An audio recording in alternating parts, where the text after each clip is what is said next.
Marami dito mga nanonood na hindi pa naka-follow at hindi pa naka-subscribe sa akin. Mag-subscribe na para always kayong updated sa ating mga balita. At the same time, yung cellphones ninyo ma-notify kung meron tayong live, bagong balita.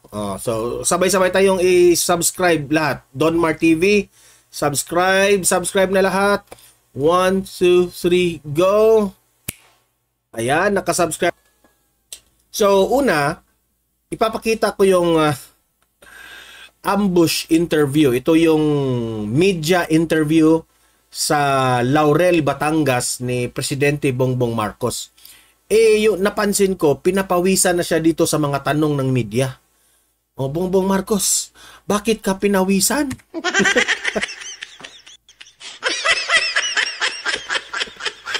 Hindi na ba kaya?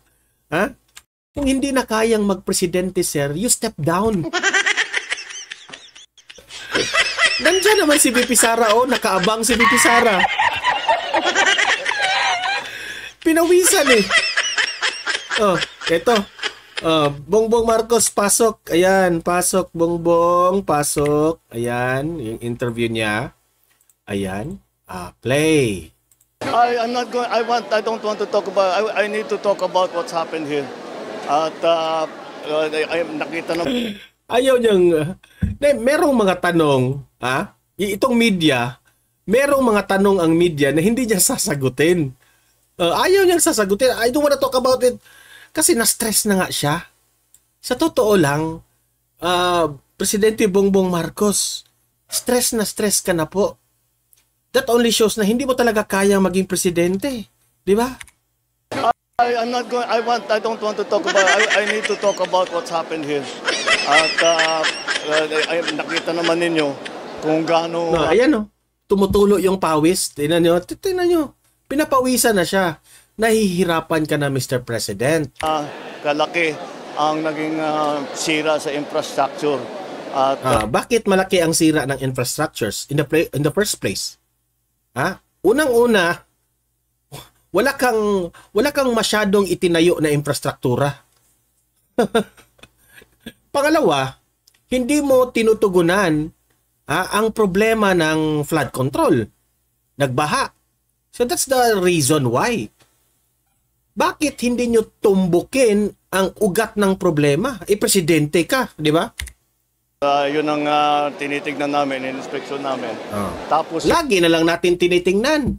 Lagi na lang tayong nag-inspection. Ngayon, Mr. President, may paparating na naman na bagong bagyo. Titingnan na naman, inspeksyonin na naman ninyo. Anong klase presidente? Yung kabuhayan at marami talagang ang laki na talaga ng tubig. Maraming nagsasabi, nababasa ko sa dyaryo, naririnig ko sa radyo, television, nasa na mga flood control. Nasaan na yung flood control? Sige nga, Mr. President, let me ask you, nasaan na yung flood control mo? Sige. Nandyan ang mga flood control, na-overwhelm lang. Kita nga namin Kita namin yung flood control. Nag-aerial inspection si Senator Robin Padilla. Nakita nga namin yung flood control mo. Gutay-gutay. Butas-butas. Kaya nagka-problema. Na-overwhelm raw yung flood control. Gumano, no?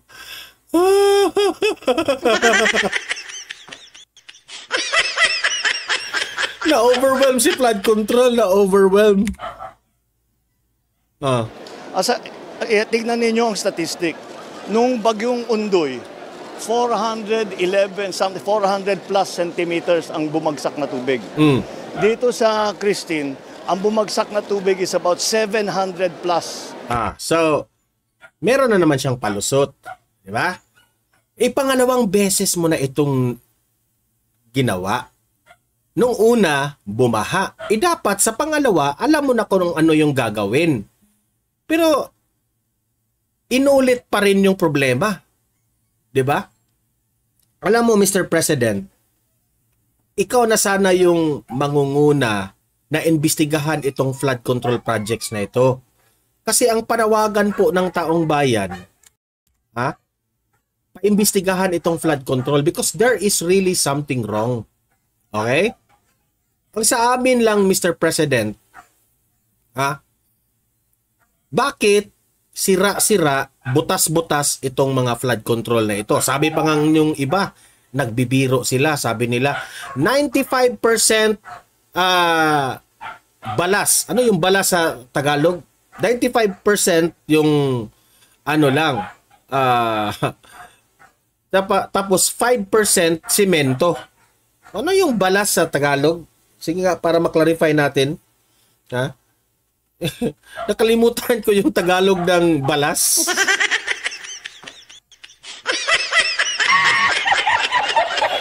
Ano yung balas sa Tagalog?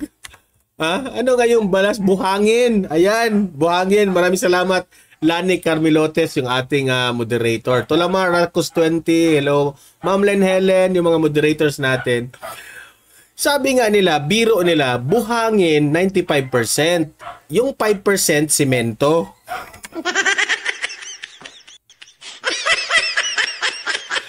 Dapat na yan inimbestigahan. Ha? Imbestigahan yan kasi ayan, ang dami na nagsasabi, buhangin, buhangin, buhangin. Balas yan sa amin sa Bisaya Alam mo, Mr. President, ha? Suriin yung mabuti. Like for example sa Bicol, sabi nga nila 26 billion ang ang ginasta ng flood control projects dyan sa Bicol. Tapos, bakit sira-sira? Yung pinakita ni Robin Padilla, sira-sira, butas-butas, may naka-picture nga in close-up, no? Close-up yung pagka-picture. Walang laman Walang laman. Walang semento. Puro lang mga bato at buhangin ang nakita. Sabi nga nila, 95% buhangin, 5% semento.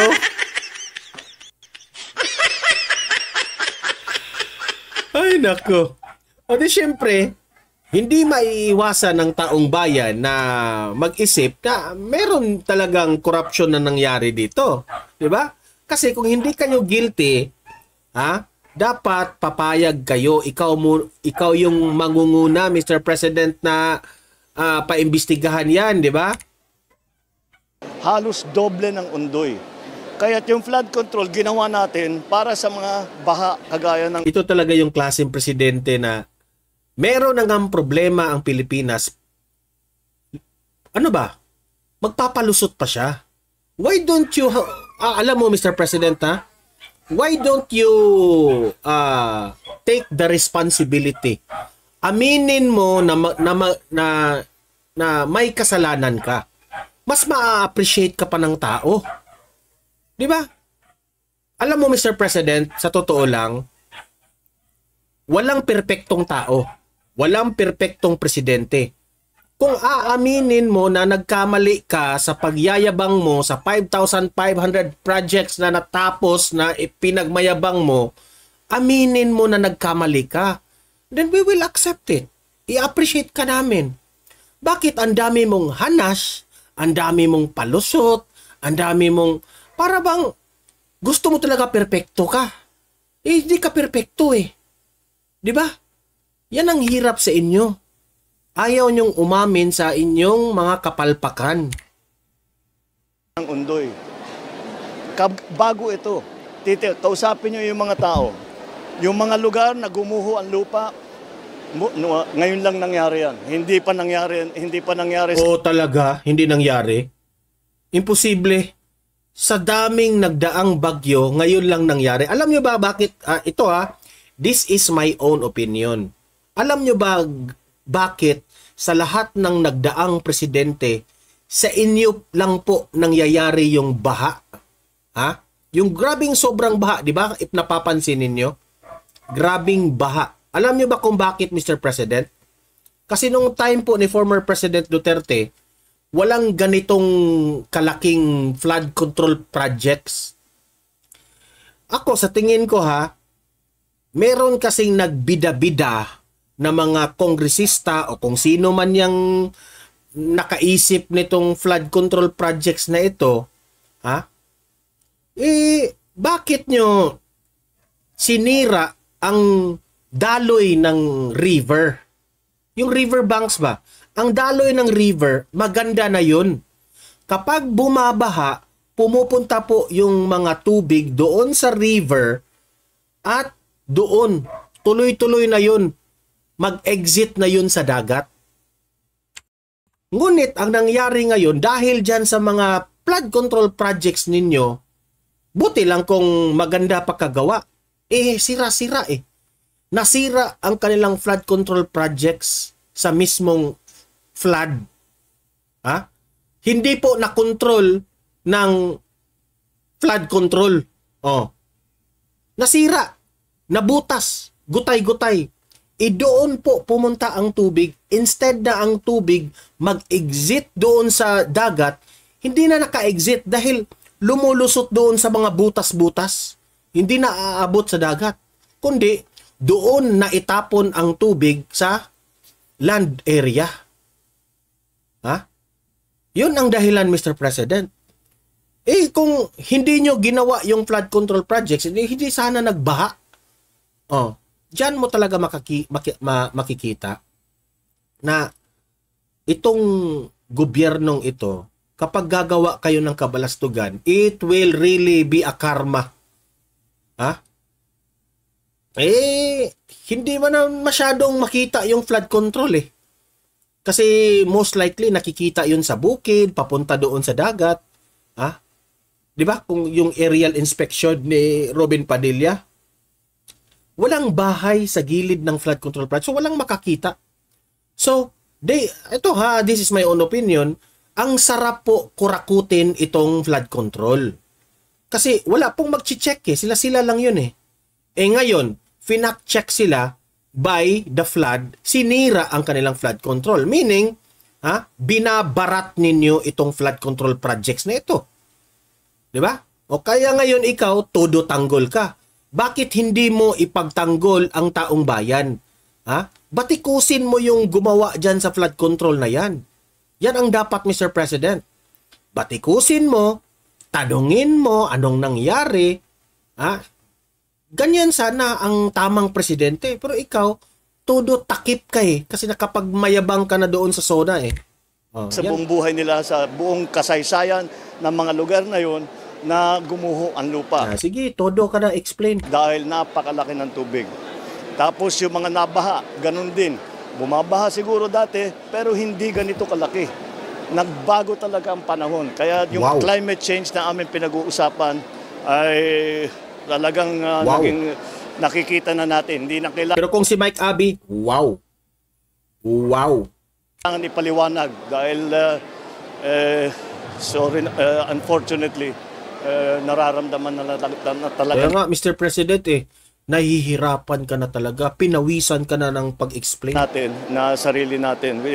Hindi na natin kailangan basahin pa yung mga report o study ng mga scientifico. Alam na natin kung gaano kabigat. Hindi na raw niya dapat basahin ang study at scientifico. Hoy, Mr. President, ano na bang pumasok sa utak mo? Yun nga ang basihan natin kung papaano natin isolve ang problema na ito tapos hindi mo babasahin? Anong klaseng analysis yan? Presidente ka ba talaga? Grabe. Ang magiging epekto ng climate change. Kaya hindi bale ba sa tulong lang tayo ng tulong? Ikaw naman kasi climate change eh. Climate change, pinagbibintangan ka na ni Presidente Bongbong Marcos. Ikaw sinisisi ka na climate change ha? Nakuimbestigahan yung mga flood control projects, bubusisiin daw sa budget yung mga flood control. Oo, diba? Bakit mo sasabihin na dahil yan sa climate change? In the first place, Mr. President, you are the President of the Philippines. Binoto ka namin kasi akala namin magaling ka. Binoto ka namin kasi we trust you that you can solve this climate change. As far as we can remember, kasali po yung climate change sa mga speeches mo nung panahon ng kampanya. Alam mo, di ba? Grabe, sobrang yabang mo doon during the election. Yabang mo, itong climate change na ito, bla bla bla. Lagi kang ini-interview ng SMNI patungkol dyan sa climate change na yan. Nagmamayabang ka. Alam mo kung ano ang effect ng climate change. Bakit hindi mo ito na-solve in advance, itong baha na ito? Kung hindi mo na-solve yung baha ngayon dahil sa climate change, puro ka lang palasatsat, puro ka lang istorya, puro ka lang bula sa bibig, Mr. President. Yan ang totoo. Di ba? Walang mahalong biro. Si Bongbong Marcos sobrang magaling. Magaling basta panahon ng kampanya. He master the art of he master the art of pangangampanya. Kaya nga nanalo siya. 'Di ba? Ang galing mo. Masarap sa tenga. Ang dami mong promises, climate change doon pala. Tapos ngayon sasabihin mo dahil sa climate change kaya nagkabaha. So nasaan na yung inaasahan namin na isosolve mo itong climate change?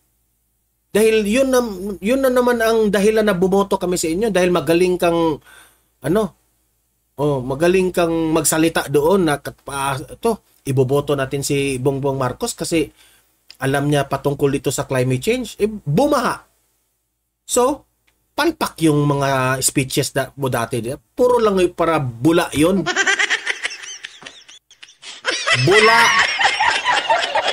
Bula ka lang Hanggang bula ka lang. Wala akong problem. But also they have to realize there are two sides to this. Sinasabi yung flood control, talagang nang-overwhelm ang flood control natin. Kaya nga, kulit naman ng reporter na ito. Na-overwhelm nga si flood control. Na-overwhelm. Gumanon, Gumanon si flood control,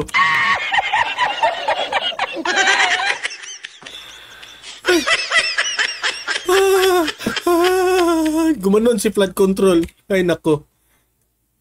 Flood control tayo, hindi kaya. Hindi talaga kaya dahil hindi kaya ni yung flood control. In the first place, bakit ka binoto namin?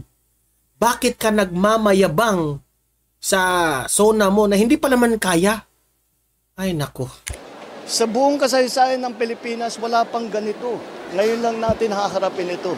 Kaya dapat maunawaan talaga ng tao, hindi lamang yung budget ko, hindi kung ano yung science. What's the science? Follow the science. See what's happening. Tignan ninyo, hindi lamang dito. Nakita nyo ba yung nangyari sa Espanya? Nakita nyo ba yung mga nangyayari sa iba't ibang lugar? Sa state? Pati yung ibang bansa, dinamay na niya. Bakit mo idadama yung ibang bansa? Kasalanan mo yan. Huwag mong idama yung ibang bansa. Ay, nako. Yung mga nangyayari, ganyan din. Doon din sa mga lugar na yun, ngayon lang nangyari yan. Kaya gagawin natin, babaguhin natin ang mga design, patitibayan natin yung mga infrastructure. Pautot. Promise na naman, Ito, tatandaan namin yung sinabi mo, Gagawin natin, babaguhin natin yung design. So, another flood control na naman. Are you telling us na itong sobrang laking budget ng flood control projects na 400 billion, lahat-lahat na, are you telling us na useless ito? Meaning to say, Mr. President, kasi magbabago ka, di ba? Babaguhin mo itong disenyo ng flood control. Meaning to say, this will have another budget na naman. Malaki na naman ang budget. Di ba?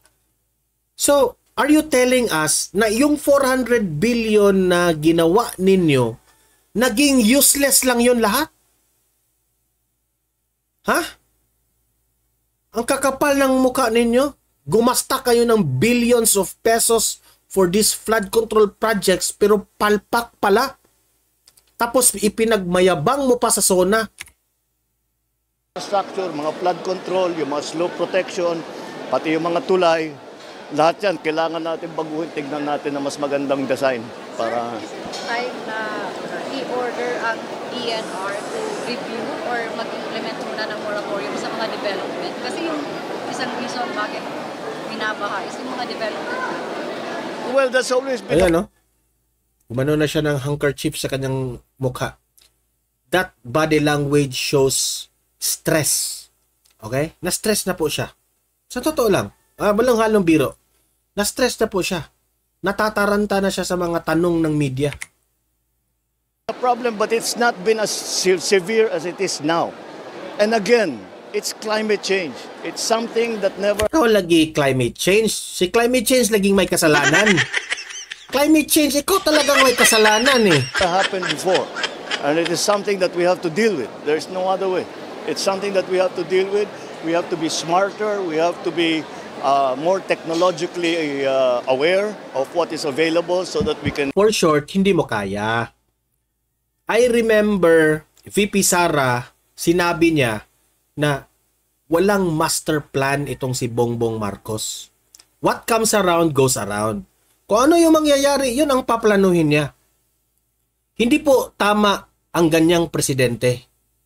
If you run for president, meron ka ng nakalatag na plano lahat.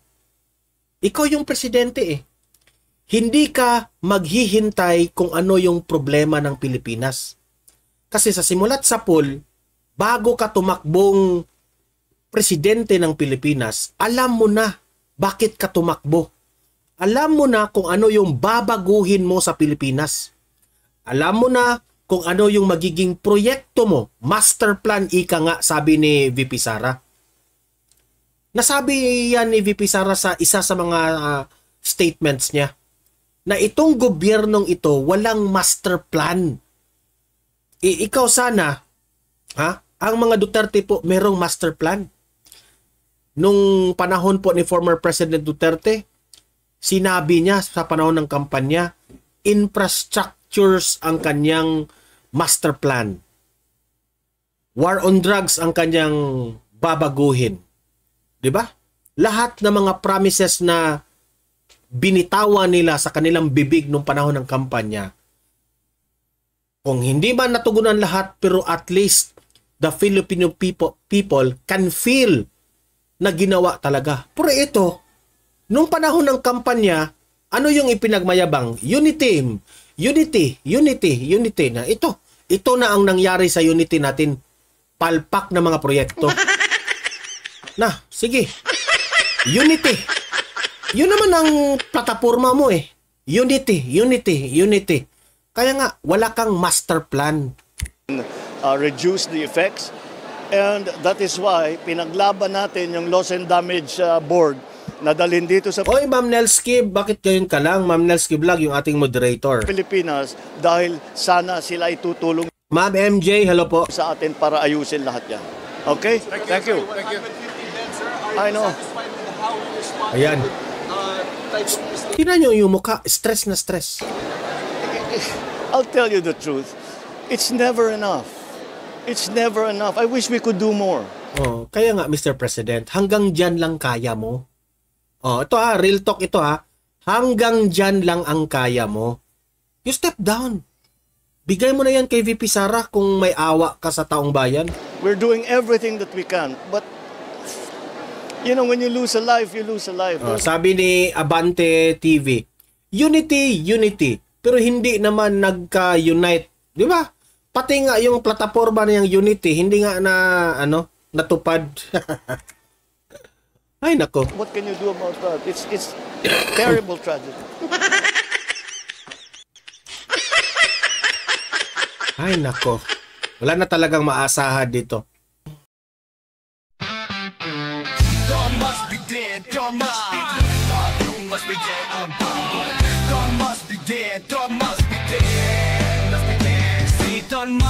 Dito na laging nakaabang, hatid ang balita mula umaga hanggang gabi. Politika sa Pinas, bawat galaw na susubaybayan. Kasama ka sa kwento ng bayan, laging may saysay, laging updated sa kwentong politika.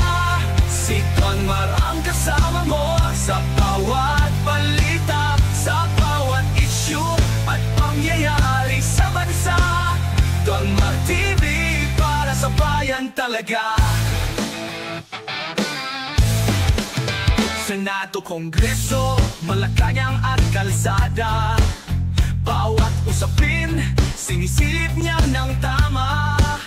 Ang totoo at walang bias. bigas ang kanyang dala. Para sa Pilipino, bawat kwento'y may halaga. Laging updated sa kwento, politika.